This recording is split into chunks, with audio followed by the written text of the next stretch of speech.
Bonjour, bienvenue à tous. Merci pour votre présence. Aujourd'hui, nous allons parler de CDP, Customer Data Platform, et notamment un projet qu'on a fait pour un de nos gros clients, leader mondial des produits électroniques. Donc déjà, je vais commencer par une petite définition. Qu'est-ce qu'une Customer Data Platform? La manière dont on l'a définie, contrairement à beaucoup d'acteurs, c'est plusieurs briques technologiques et une suite d'outils. Donc il y a des briques d'ingestion pour évidemment agréger toutes vos sources de données. Donc, on parle ici de données consommateurs, notamment, données first party, qu'elles soient personnelles, la donnée du site ou les données transactionnelles.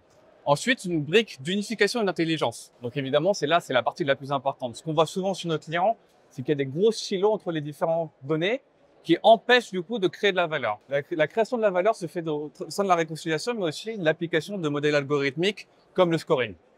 Ensuite, nous envoyons tout ça à travers de la segmentation et de l'activation. On analyse notre audience, on crée les bons segments et ensuite on les envoie de manière multicanale vers les différents canaux marketing. Évidemment, une fois que vous avez créé vos campagnes, il faut les mesurer et savoir quelle est la performance de mes efforts marketing. Est-ce que j'ai dépensé le bon niveau d'argent sur ce consommateur? Est-ce que j'ai bien dépensé le bon niveau sur ce channel, etc. Donc ça, c'est on va dire l'aspect plutôt mesure. De manière un peu plus fine, quand je vais parler d'écosystème d'outils, là, on va aller un peu plus, pas dans le détail, je vais pas aller trop loin dessus, mais c'est en dessous beaucoup de sous-briques fonctionnelles. Donc évidemment, on a des connecteurs pour ingérer ces données-là. Avec la gestion du consentement, on a ces briques-là, en effet, pour construire ces vues 360 avec ce qu'on appelle la résolution d'ID. La résolution d'ID, c'est pouvoir aussi dire, OK, Cédric, il est cette personne sur le web, mais aussi cette personne dans la base de données. Et on a aussi ce qu'on appelle, nous, l'auto-sending, la partie scoring. Et après, tout ce que je vous dis un peu après, l'exploration, l'interface pour construire les segments et l'envoi vers les différents canaux, qui soient directs, non directs. Et enfin, la partie mesure qui se traduit principalement par du dashboarding. Du coup, comme vous le voyez, aujourd'hui, il y a beaucoup de besoins qui sont couverts par les CDP. Et en fait, la réalité, c'est qu'il y a beaucoup d'outils. Aujourd'hui, chez Artefact, là, on supporte notamment nos clients. C'est déjà les aider à savoir quel outil choisir. Souvent, on peut soit les faire, soit acheter des outils. La réalité, c'est qu'en fait, il n'y a pas d'outil unique qui va répondre aux besoins qui sont très différents entre les différents, on va dire, les différentes entreprises, les différentes même business units des fois. Donc, vous avez souvent trois scénarios. Soit vous avez acheté ce qu'on appelle un pure player. Les pure players, c'est vraiment les gros leaders du marché qui sont capables de répondre aux besoins de manière plutôt transverse en termes de création d'audience. Mais évidemment, c'est assez cher. Des fois, vous allez payer pour des fonctionnalités dont vous n'avez pas besoin. Au milieu, vous avez ce qu'on appelle le scénario un peu hybride. Vous allez prendre des composants, des outils qui sont, on va dire, plus flexibles dans leur proposition de valeur technologique et compenser avec des choses que vous avez déjà en interne. Donc, par exemple, vos dashboards, vos capacités scoring. Et enfin, vous avez la partie full custom sur laquelle on va faire un petit focus en cas client. Donc là, on va prendre un exemple qu'on a fait pour un grand fabricant de l'électronique. On a construit en effet une plateforme un peu de bout en bout, ce qu'on appelle le one-stop shop pour les marketeurs. Donc, qu'est-ce qu'on propose ici? C'est une couche d'exploration pour savoir, OK, quels sont mes bons consommateurs? Sur qui je dois me focus? Ensuite, on a la partie, comme vous l'avez dit, construction de segments. Une interface, du coup, pour créer, envoyer et manager les différents segments que j'ai envoyés vers mes différents canaux marketing, qu'on va voir plus tard. Et vous avez la partie mesure, où vous avez les dashboards de performance multicanal. Donc là, ici, vous avez les exécutifs dashboard, par exemple, qui sont plutôt pour des personnes assez seniors qui veulent juste piloter le financement de leur campagne, ou des choses un peu plus opérationnelles sur le direct marketing ou le paid media pour les marketeurs, pour qu'ils puissent optimiser et planifier leur prochaine campagne. Évidemment, tout ça, ça a été construit sur le cloud en utilisant notamment GCP et Looker et avec une grosse couche algorithmique. Et c'est là, on va aller un peu plus dans le détail aussi. D'abord, commençons par l'audience builder. Là, ce que vous voyez, du coup, c'est une interface qu'on a construite. Quel était le contexte et le besoin derrière la création de cette audience builder? Vous allez me dire, en fait, il y a beaucoup de marchés qui le font, il y a beaucoup d'outils qui le font déjà. Pourquoi est-ce que ce client spécifiquement a choisi de vouloir construire cette interface? Déjà, on parle d'un client global qui a plusieurs, on va dire, besoins spécifiques. Et ces besoins spécifiques n'étaient pas forcément couverts par les outils existants. Et surtout, il y en avait déjà beaucoup sur le marché, dans l'organisation. Vous avez à la fois plusieurs pays qui ont des maturités différentes, des outils différents, qui n'ont pas les mêmes budgets, la même maturité dans la création d'audience. Et le but était un peu de pouvoir construire cette interface unique pour donner ces capacités de création d'audience intelligente à tous les marchés et de manière unifiée. Donc la particularité de ce qu'on a construit, c'est que vous pouvez créer déjà des segments, ce qu'on appelle first party du coup, en utilisant tout type de données, qu'elles soient comportementales venant du web ou qu'elles viennent un peu de vos bases CRM, donc les transactions d'achat, etc. Ensuite, vous avez cette capacité d'envoyer ces segments de manière orchestrée et multicanal vers tous les canaux disponibles, donc qu'ils soient payants, non payants. Ensuite, vous avez cette capacité de manager vos segments. La grosse force de ce qu'on a construit, on va dire, parce que là, ce que je viens de vous dire, c'est que beaucoup d'acteurs de marché le proposent.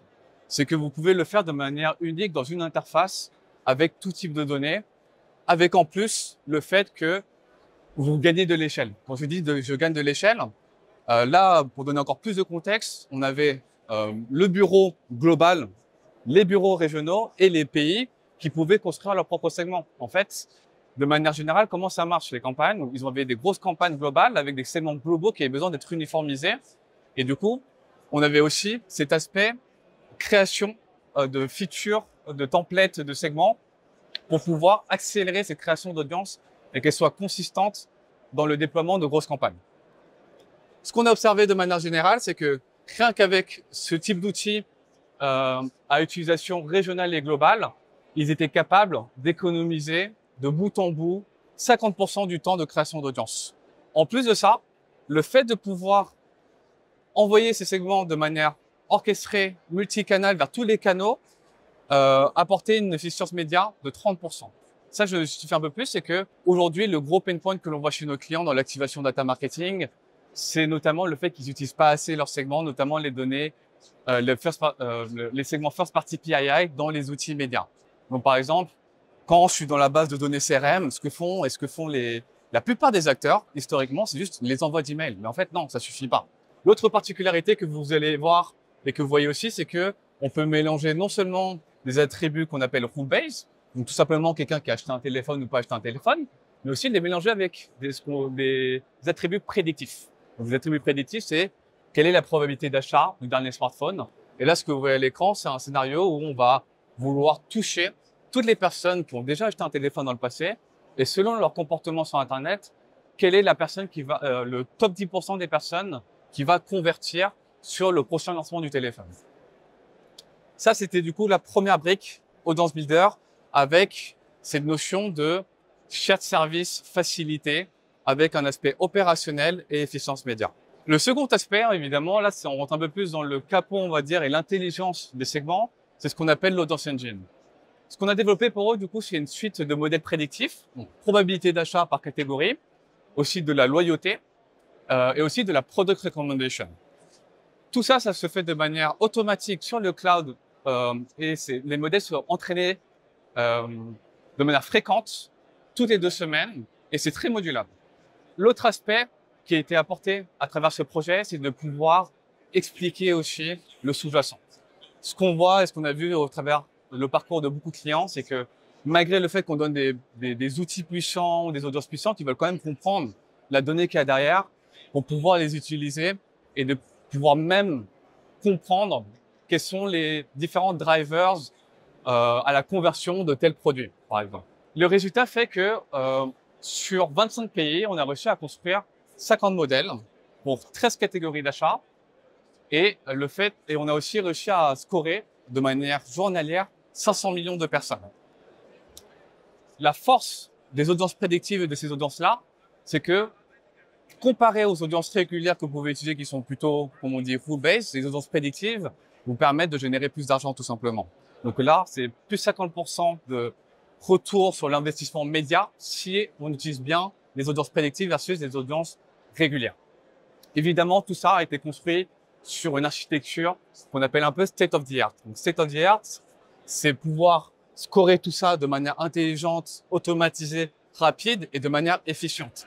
Vous vous doutez bien que 500 000 records à scorer de manière journalière, ça peut coûter cher, avec des fortes contraintes de sécurité et en utilisant des outils, notamment de la moderne data stack.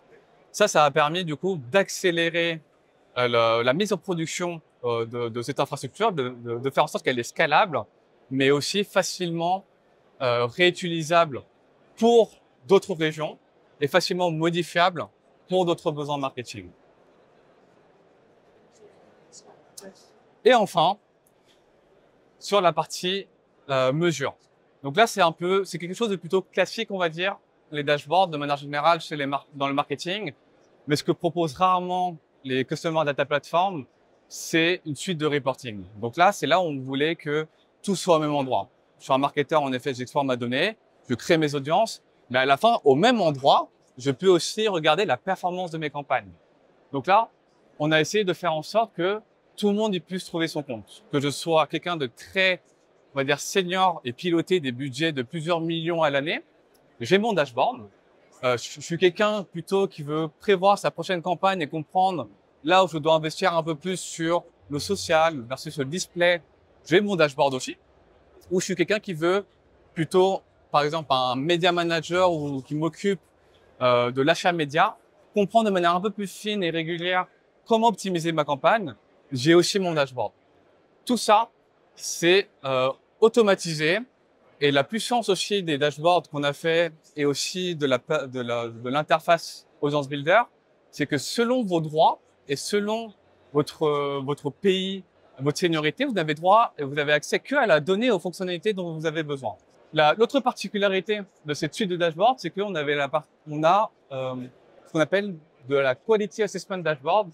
Évidemment, ce qu'on dit souvent dans la donnée, si vous avez de la donnée de mauvaise qualité en entrée, forcément en sortie, elle servira pas à grand chose. Du coup, c'était important de pouvoir suivre de manière régulière et fréquente quelle était la qualité qui était entrante et de pouvoir même alerter s'il y avait des problèmes pour pouvoir les résoudre en temps réel. Ensuite, puisque là, vous avez une suite de dashboards, évidemment, qu'on appelle packagés, avec des visualisations précises, spécifiques et des indicateurs spécifiques qui sont créés pour tout le monde, ça suffit pas. Le one fit all, ça suffit pas pour tout le monde.